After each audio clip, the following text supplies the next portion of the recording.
Hello and welcome to our YouTube channel, The Loophole. In October 2021, 11 million files exploded across newsrooms in 80 countries, exposing the hidden wealth of some of the world's most powerful people. The Pandora Papers revealed a secret financial system that allowed leaders, billionaires, and criminals to move money across borders while ordinary citizens paid their taxes in full. What did these documents really show? And why did so many go to such lengths to keep them hidden? The Pandora Papers are the largest leak of offshore financial records in history. Released by the International Consortium of Investigative Journalists in October 2021, the documents came from 14 different financial service providers operating in tax havens around the world. Places like the British Virgin Islands, Panama, and South Dakota. Over 600 journalists spent 2 years analyzing bank statements, emails, property records, and corporate filings that tracked how the ultra-wealthy hid their assets from tax authorities and law enforcement. The leak named more than 300 public officials from 90 countries, including 35 current and former national leaders. It exposed shell companies, secret trusts, and offshore accounts that allowed these individuals to buy luxury real estate, avoid taxes, and sometimes launder money from criminal activity. The timing mattered because it arrived just as governments worldwide struggled to fund pandemic recovery while their wealthiest citizens sheltered. Billions offshore. The story begins in 2019, when an anonymous source contacted the ICIJ with a massive trove of confidential documents. For nearly 2 years, journalists worked in secret, building databases and tracking money flows through layers of corporate structures designed to hide ownership. The files covered financial activity spanning from the 1970s through 2020, but most documents dated from 1996 onward. On October 3, 2021, the first wave of stories launched simultaneously across major news outlets worldwide. Within hours, the names started appearing. King Abdullah II of Jordan allegedly used shell companies to buy luxury properties worth over $100 million in California and London. Former UK Prime Minister Tony Blair and his wife reportedly saved hundreds of thousands in property taxes by acquiring a building through an offshore company. Czech Prime Minister Andrej Babis faced allegations that he moved money through shell companies to purchase a chateau in France worth $15 million. The documents revealed patterns repeated across continents. Politicians in Kenya, Ecuador, and Pakistan appeared in the files. Russian President Vladimir Putin's inner circle allegedly moved money through Monaco properties. The files showed how family members of Azerbaijan's ruling dynasty built a property empire worth hundreds of millions across Europe by mid-October. Investigations had triggered government probes in multiple countries. Pakistan's Prime Minister Imran Khan promised accountability but later faced questions about his own cabinet members appearing in the documents. The Czech elections, held just days after publication, saw Babis's party lose power amid the scandal. Several countries launched formal criminal investigations or parliamentary inquiries. The ICIJ verified the documents through multiple methods before publication. Journalists cross-referenced the leaked files against public property records, corporate registries, and court documents. They conducted hundreds of interviews and gave subjects named in the stories opportunities to respond before publication. The leak came from real financial service firms that specialized in setting up offshore entities, including Al-Khoghl, Fidelity Corporate Services, and 14 others. According to the reporting, the documents themselves included internal emails, passport copies, bank statements, and incorporation papers that showed who actually controlled companies registered in secrecy jurisdictions. Reporters confirmed property purchases by matching shell company names in the leak to real estate records in London, New York, Paris, and other cities. Independent forensic accountants reviewed samples of the financial trails to verify their authenticity. Many subjects acknowledged the existence of their offshore structures, but argued they were legal.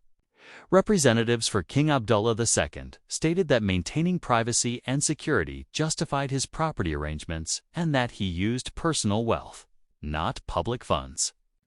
Tony Blair's office confirmed the property transaction, but stated it was a legitimate structure, recommended by advisors and not designed for tax avoidance. Some denied wrongdoing entirely.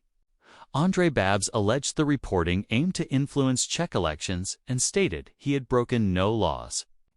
Kenyan President Uhuru Kenyatta acknowledged his family's offshore holdings, but said they had been declared to authorities.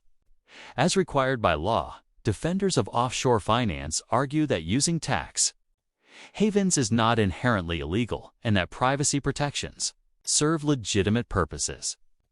Wealthy individuals face security risks, and legal tax planning differs from tax evasion.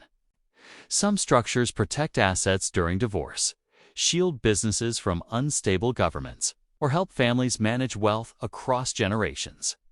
Financial advisors maintain that their services comply with laws in both the jurisdictions where companies are registered and where clients reside. Critics counter that the complexity and secrecy of these arrangements primarily serve to hide wealth from tax authorities and investigators.